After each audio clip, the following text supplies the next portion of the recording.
अर्चित भगत कुछ कह रहे हैं, आपको सीधे ले चलते हैं। जो पिछले आंकड़े थे 98 लाख मीट्रिक टन का, उसको बढ़ करके हम 100 पार कर गए हैं। हमारी जो ओपनिंग थी वो 84 लाख मीट्रिक टन 19-20 में, 20-21 में 92 लाख मीट्रिक टन और 21-22 में 98 लाख मीट्रिक टन, और आज सैकड़ा पार कर गए। जिस प्रकार से कृषि मंत्री जी ने कहा कि अभी हमारे पास समय है, जो हमारा अनुमान है बिल्कुल उसके आसपास हम रहेंगे और उस आंकड़ा को छुएंगे। इस प्रदेश की आर्थिक तरक्की के लिए, आर्थिक मजबूती के लिए ये जो योजना है, केंद्र सरकार के असहमति के बावजूद, केंद्र सरकार के असहयोग के बावजूद हम छत्तीसगढ़ में कृषि सेक्टर को आगे ले जा रहे हैं। माननीय मुख्यमंत्री भूपेश बघेल के नेतृत्व में हम तेजी से आगे बढ़ रहे हैं। मैं पूरे प्रदेश के किसानों को बहुत बधाई देता हूं और माननीय मुख्यमंत्री जी को और उनके टीम को भी बहुत बहुत बधाई देता हूं। मैं अब माननीय मोहम्मद अकबर जी से आग्रह करूंगा कि वो अपना विचार व्यक्त करें।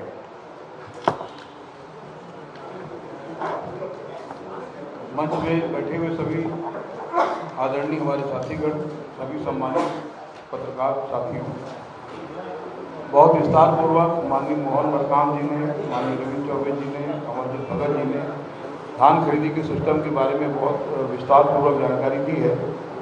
मैं 101 लाख मीट्रिक टन धान खरीदी के लिए प्रदेश के समस्त किसानों को, माननीय मुख्यमंत्री जी को, मंत्रिमंडल के सारे सदस्यों को अपनी ओर से हार्दिक बधाई देता हूँ। भारतीय जनता पार्टी के अध्यक्ष अरुण साहू जी का बयान मैंने पढ़ा। उन्होंने ये कहा कि धान खरीदी करने के लिए भारत सरकार पैसा देती है, भारत सरकार के पैसे से धान खरीद रहे हैं और फोकट का चंदन घिस रहे हैं। तो मैं उनको ये बताना चाहता हूँ कि धान खरीदी के सिस्टम को समझने की जरूरत है। अब मेरी जानकारी में उनको इस प्रकार की कोई जानकारी नहीं है। धान खरीदी का सिस्टम ये है कि इस बार भी 22,000 करोड़ का कर्ज छत्तीसगढ़ की सरकार ने लिया है मार्केट के जरिए। 14,000 करोड़ का बैंक गारंटी राज्य सरकार की गारंटी है और बाकी के जो पैसा है वो बिना गारंटी के है मार्केट को। और ये दोनों में अंतर ये है कि राज्य सरकार की गारंटी में 0.5% ब्याज कम लगता है और बिना गारंटी वाले में 0.5% अधिक लगता है। भारत सरकार की तरफ से धान खरीदी के लिए 1 रुपया भी नहीं मिलता।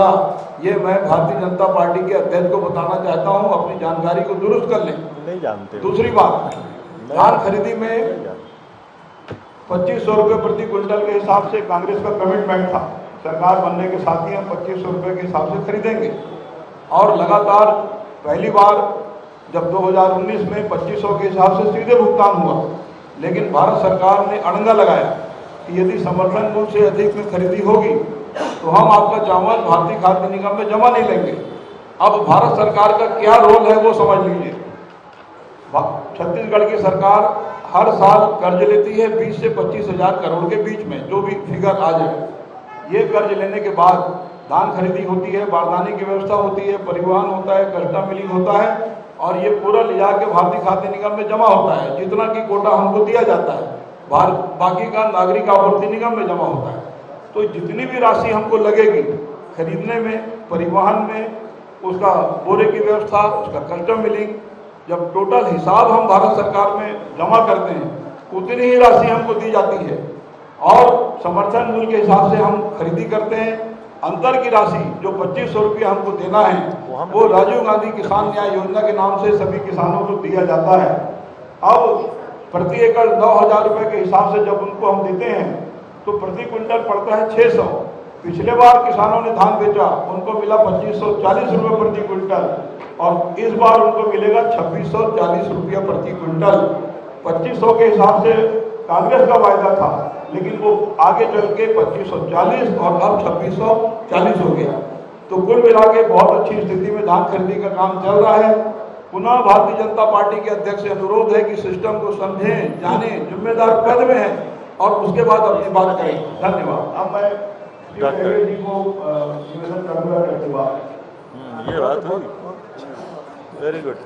पढ़ना पड़ेगा उसको। अध्यक्ष जी, उपस्थित सभी हमारे मंत्रिमंडल के साथी, प्रदेश कांग्रेस के सभी सम्मानित पदाधिकारीगण और हमारे सम्मानित पत्रकार साथियों, भारतीय जनता पार्टी का काम सिर्फ किसानों का शोषण करना रहा है। छत्तीसगढ़ में धान खरीदी की शुरुआत भी नया राज्य बनने के बाद हमारी कांग्रेस की सरकार ने प्रारंभ किया। भारतीय जनता पार्टी के राज में सिर्फ घोषणाएं होती थी, किसानों के लिए काम नहीं होता था। भारतीय जनता पार्टी ने कहा था कि केंद्र में मोदी जी का सरकार बना दीजिए, हम 2100 समर्थन मूल्य देंगे, 270 रुपया बोनस देंगे, उसको 300 रुपया बोनस देंगे। क्या उन लोगों ने समर्थन मूल्य बढ़ाया? 2100 रुपया किया? झूठ बोलने के अलावा कोई काम नहीं। इन लोगों ने बोनस देने की बात कही थी, क्या बोनस दिया उन लोगों ने? हर साल 5 साल बोनस देने की बात कही थी, इन लोगों ने कुछ नहीं किया। और जो कमियां थी, किसानों को अपने धान बेचने के लिए भारतीय जनता पार्टी के राज में जाके हड़ताल करना पड़ता था और किसानों पर लाठियां चलाई जाती थी धान खरीदी करने के लिए अगर वो अपनी आवाज उठाते थे। ये भारतीय जनता पार्टी का चरित्र। 15,000 से ज्यादा किसानों ने भारतीय जनता पार्टी के राज में आत्महत्या किया। ये भारतीय जनता पार्टी को उपलब्धि है 15 साल के राज में। ये कहते हैं कि मोदी जी को धन्यवाद देते हैं धान खरीदी के लिए। किस बात का धन्यवाद? क्या मोदी जी पैसा दे रहे हैं धान खरीदी के लिए? ये अरुण साहब पैसा दे रहे हैं या रमन सिंह जी देते थे? किसानों को शोषण करने के अलावा इन लोगों के पास कोई काम नहीं।